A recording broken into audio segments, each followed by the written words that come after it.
Hello friends, இன்றைக்கி நம்ம மொச்சை கிரேவி பண்ண போகிறோம். அதுக்கு தேவையானதுங்க பாருங்கள்.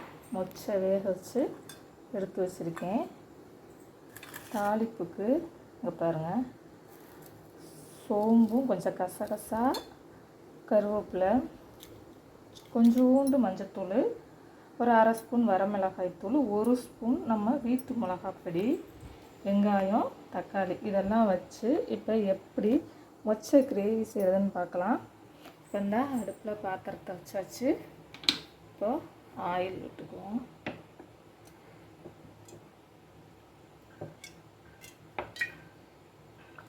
ஆயில் கொஞ்சம் கூடவே விடுவோம், அப்போ தான் நல்லா கிரேவி நல்லா டேஸ்ட்டாக இருக்கும்.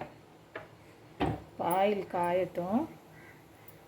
நல்லா ஆயில் காஞ்ச உடனே சோம்பையும் கசகசாவையும் போட்டு நல்லா பொரிய விட்டு அப்புறமா வெங்காயம் தக்காளி எல்லாம் போடணும். சிம்பிளான மொச்சை கிரேவி ஃப்ரெண்ட்ஸ், சூப்பராக இருக்கும். ரசம் சாதம், சாம்பார் சாதம், தயிர் சாதம் எல்லாத்துக்கும் வச்சு சாப்பிட்லாம். சப்பாத்திக்கு, தோசைக்கு முதற்கொண்டு வச்சு சாப்பிட்லாம். செம்ம டேஸ்ட்டாக, சும்மா டேஸ்ட்டு அள்ளும் அப்படி இருக்கும். அதை நம்ம சிம்பிளாக செய்வோம், ஆனாலும் செம்ம டேஸ்ட்டாக இருக்கும் ஃப்ரெண்ட்ஸ்.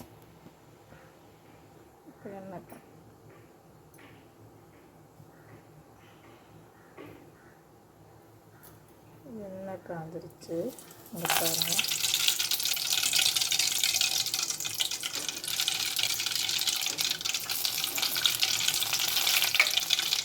கருவேப்பிலை, வெங்காயம்,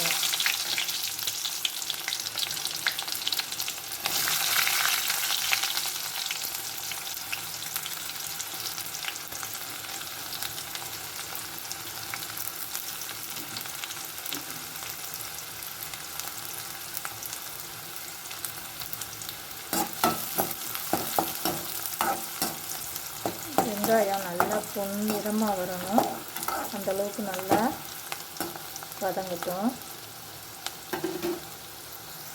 இப்போ பாருங்கள், நல்லா கொஞ்சம் கண்ணாடி பதத்துக்கு நல்லா வதங்கிடுச்சு.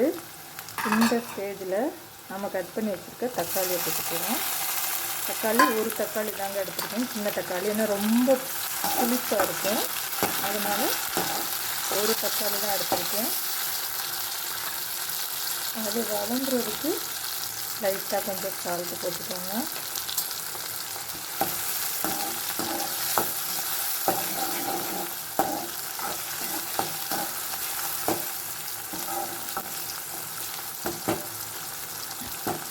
இந்த மாதிரி மொச்சை தொக்கு பார்த்திங்கன்னா இந்த விருதுநகர் டிஸ்ட்ரிக்டில் பார்த்திங்கன்னா கடைகளில் விற்பாங்களாமா.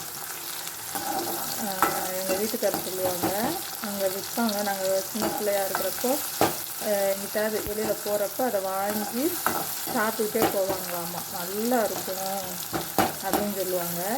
அந்த மாதிரி இருக்கும் ஃப்ரெண்ட்ஸ் இது. இப்போ தக்காளி நல்லா வதங்கிருச்சு. இப்போது நம்ம எடுத்துருக்க மஞ்சத்தூள், வரமிளகாய், குழம்பு பொடி எல்லாத்தையும் அதில் கலந்துக்குவோம்.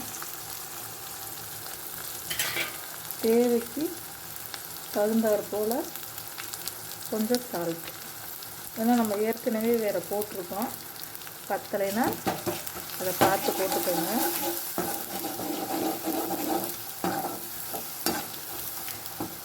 இதை அப்படியே இதில் மொச்சையை போட்டு வச்சோம்னா அது மொச்சை வறுவல் மாதிரி இருக்கும். ஆனால் நம்ம கொஞ்சம் லைட்டாக தண்ணி விட்டுக்குவோம், அப்போ தான் மொச்சை கிரேவி.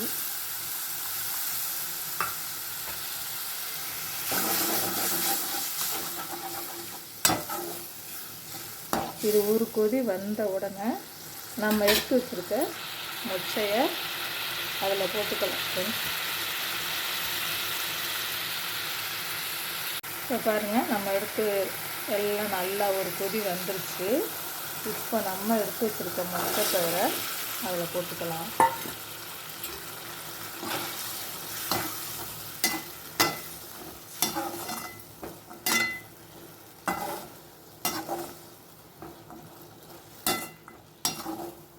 இப்போது அப்படியே கொஞ்சம் நேரம் நல்லா கொதித்து வறுத்துட்டு அடுப்பை கொஞ்சம் கம்மி பண்ணி வச்சுக்கோங்க. அப்போ தான் நல்லா அதில் சாறு எல்லாமே கம்மி பண்ணி வச்சு மூடி போட்டு மூடி வச்சுருவோம். மூடி போட்டு மூடி வச்சுருக்கோம். பாருங்கள், நல்லா கொதி வந்துருச்சு. சூப்பராக இருக்குது பாருங்கள் மொச்சை கிரேவி. அதுவே சூப்பராக இருக்கும் ஃப்ரெண்ட்ஸ். இப்போ இதில் நாம் கட் பண்ணி வச்சுருக்க மல்லித்தலையை தூவி இறக்கணும். அவ்வளோதான் ஃப்ரெண்ட்ஸ், நம்மளோட மொச்சை கிரேவி சூப்பராக ரெடி ஆகிடுச்சு ஃப்ரெண்ட்ஸ். ஓகே ஃப்ரெண்ட்ஸ், நம்மளோட சேனல் மதுரை பாண்டிச்செல்வி சேனலை லைக் பண்ணுங்கள், ஷேர் பண்ணுங்கள், சப்ஸ்கிரைப் பண்ணுங்கள். Thank you friends.